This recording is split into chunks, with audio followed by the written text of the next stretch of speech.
কাদিয়ানীদের সঙ্গে কাদিয়ানীদের ব্যাপারে ধর্মীয় সম্প্রীতির কোনো অভিযোগ নেই।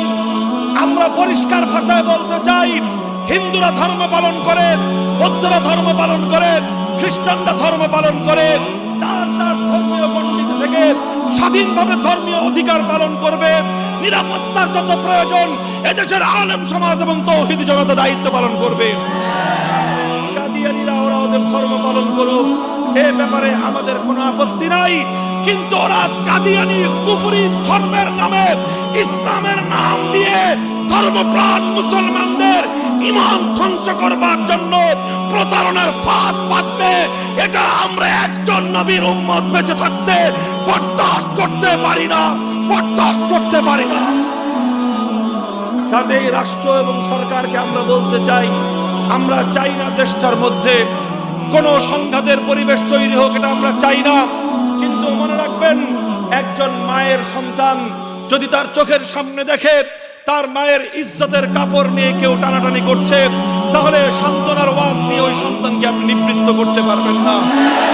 কোন সন্তানের সামনে যদি তার বাবার ইজ্জতের ভঙ্গি নিয়ে কেউ টানাটানি করে, তাহলে শান্ত শান্ত থাকার ওয়াজ দিয়ে সেই বাবার ভক্ত সন্তানকে আপনি নিবৃত্ত করতে পারবেন না। নবীর প্রেমিকরা যখন দেখেন আল্লাহর পয়গম্বরের খতমে নবুয়তের চাদর নিয়ে টানাটানি চলে, সান্ত্বনা, শান্তি, শৃঙ্খলার ওয়াজ দিয়ে নবী প্রেমিক আশিকানে মুস্তাফা এই উম্মতে মুহাম্মাদিয়াকে শান্ত রাখা যাবে না, শান্ত রাখা যাবে না।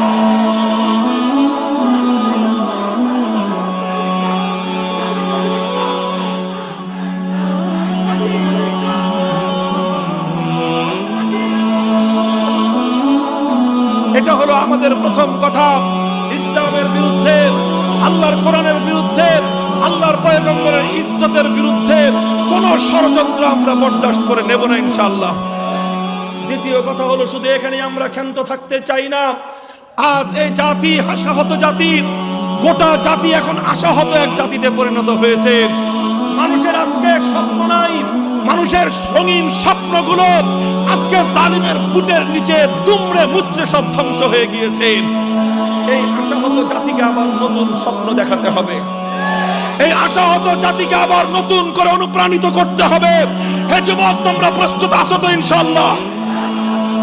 কিসের স্বপ্ন?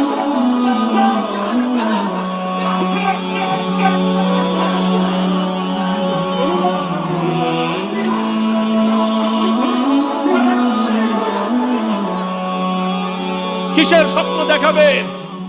সমাজতন্ত্রের স্বপ্ন? কিসের স্বপ্ন দেখাবে? গণতন্ত্রের স্বপ্ন? না, সমাজতন্ত্র দিয়ে হবে না, ওটা আত্মার বন্দিশালা। গণতন্ত্র দিয়েও হবে না, ওটা ধোঁকাবাজি, প্রতারণা আর পশ্চিমা বিশ্বের ষড়যন্ত্রের হাতিয়ার।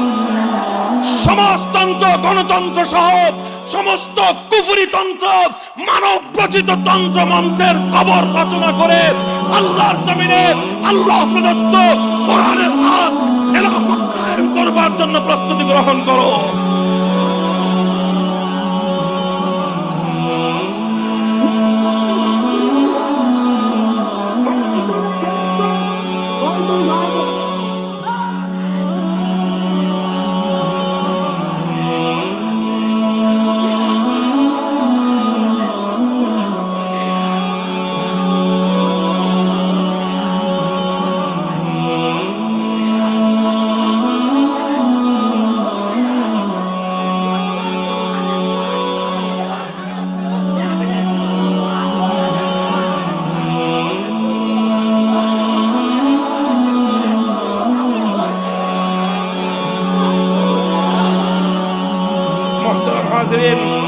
সর্বশেষ কথা, আমার পূর্বে হুজুরও বলেছেন, চলমান যে ইস্যু দাওয়াত এবং তাবলীগের মেহনত, প্রায় শতবর্ষী ওলামায়ে কেরামের অশ্রু, ঘাম এবং সর্বশেষ রক্ত বিধৌত এক ইখলাসের মেহনত।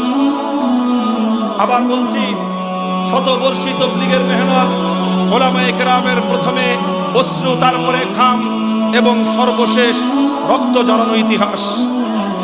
রক্ত বিধৌত ইখলাসের মেহনত হলো দাওয়াত এবং তাবলীগ। কাজেই এই দাওয়াত এবং তাবলীগকে তার সহি ধারায় প্রতিষ্ঠিত রাখবার জন্য এই কোরআন সুন্নাহ মোতাবেক হক্কানি ধারায় দারুল উলুম দেওবন্দের এক সোনালী সন্তানের মাধ্যমে এই শুরু হওয়া এই মেহনতকে দারুল উলুম দেওবন্দের নির্দেশিকায় আলোকে পরিচালনা করবার জন্য এদেশের ওলামায়ে কেরাম ঐক্যবদ্ধ এবং সংহত আছেন। বাংলাদেশের ৪৭ বছরের ইতিহাসে ওলামায়ে কেরামের মধ্যে আর কোনো বিষয়ে এত মজবুত, ইস্পাত, কঠিন, দৃঢ় ঐক্য দেখা যায় নাই। দাওয়াত এবং তাবলীগের মেহনতকে বিপদগামী করবার ষড়যন্ত্রের বিরুদ্ধে ওলামায়ে কেরাম যেইভাবে ঐক্যবদ্ধ হয়েছেন, শুধুমাত্র একজন বিচ্ছিন্নতাবাদী ব্যক্তি ছাড়া, শুধু একজন বিচ্ছিন্নতাবাদী ব্যক্তি ছাড়া আজ গোটা বাংলাদেশের সমস্ত হাক্কানি ওলামায়ে কেরাম ঐক্যবদ্ধ রয়েছেন। আজ রাতেই, আজ সারাদিন সারা বাংলাদেশ থেকে বাঁধ ভাঙ্গা জোয়ারের মতো তাওহীদি জনতার দাঈয়ে ইসলাম, আল্লাহর দ্বীনের দাঈদের বাঁধ ভাঙ্গা স্রোত টঙ্গীর ময়দানের দিকে ছুটেছে। ইনশাআল্লাহ আপনারা অংশগ্রহণ করবেন। যারা অংশগ্রহণ করবেন শুধুমাত্র তাবলীগের ইজতেমায় নয়, সকলের প্রতি উদাত্ত আহ্বান।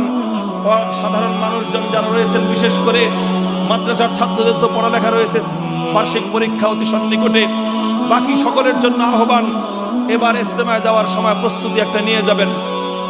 কি প্রস্তুতি? ১ ডিসেম্বরে রক্তারক্তির প্রস্তুতি না, ওরা যেরকম করেছিল। এতাদি গ্রুপ ১ ডিসেম্বরে গিয়েছিল জোরের নাম করে, আসলে জোর করতে যায় নাই, ওরা জোরাজুরি করতে গেছিল।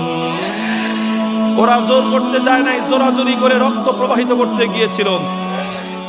ওই রকম প্রস্তুতি নয়, আমাদের প্রস্তুতি থাকবে ইজতেমায় যাওয়ার পর সকলে সেখান থেকে আল্লাহর রাস্তায় দাওয়াত এবং তাবলীগের মেহনত নিয়ে পুরো বের হওয়ার নিয়ত নিয়ে যাবেন ইনশাআল্লাহ। পারলে 1 বছর, না পারলে 4 মাস, 3 চিল্লা, না পারলে অন্তত 1 চিল্লা, তাও যদি না পারে অন্তত 10 দিনের জন্য বের হওয়ার নিয়ত করে যাবেন। এবং সেখান থেকে সারা দেশে এবার বিশ্ব ইজতেমা থেকে যদি ব্যাপকভাবে হাজার হাজার জামাত বের হয়ে বাংলাদেশের এমন একটা মসজিদ যেন অবশিষ্ট না থাকে যেই মসজিদে ওলামায়ে হাক্কানীদের তত্ত্বাবধানে পরিচালিত সহি ইজতেমা থেকে সহি দাওয়াতের মেহনত নিয়ে সহি জামাত না যায়। প্রস্তুত আছেন তো ইনশাআল্লাহ? আল্লাহ পাক রব্বুল আলামিন আপনাদেরকে তৌফিক দান করুন, কবুল করুন। এবং যেই চেতনার শপথ আমরা গ্রহণ করলাম, সেই শপথ তো ইনশাআল্লাহ বলিয়ান থাকবে তো? ভুলে যাবেন না তো ইনশাআল্লাহ? শুধু স্লোগান দিয়ে ক্ষান্ত হবেন না তো? এই জমিন থেকে ফখরে বাঙ্গালের এই জমিন, মুফাসসির সাহেব হুজুর রহমতুল্লাহ আলাইহির এই জমিন, মুফতি আমিনী রহমতুল্লাহ আলাইহির এই জমিন, মুফতি নুরুল্লাহ সাহেবের এই জমিন, এবং একদা শাইখুল হাদিস আল্লামা আজিজুল হক রহমতুল্লাহ আলাইহির শৈশবকালের এই জমিন, এটা বড় আত্মাভিমানী জমিন। এই জমিন থেকে ইনশাআল্লাহ আমরা বাংলার ইসলামী বিপ্লবের সূচনা করতে চাই। আল্লাহ পাক রব্বুল আলামিন কবুল করুন, তৌফিক দান করুন। ওয়া আখিরু দাওয়ানা আলহামদুলিল্লাহি রাব্বিল আলামিন।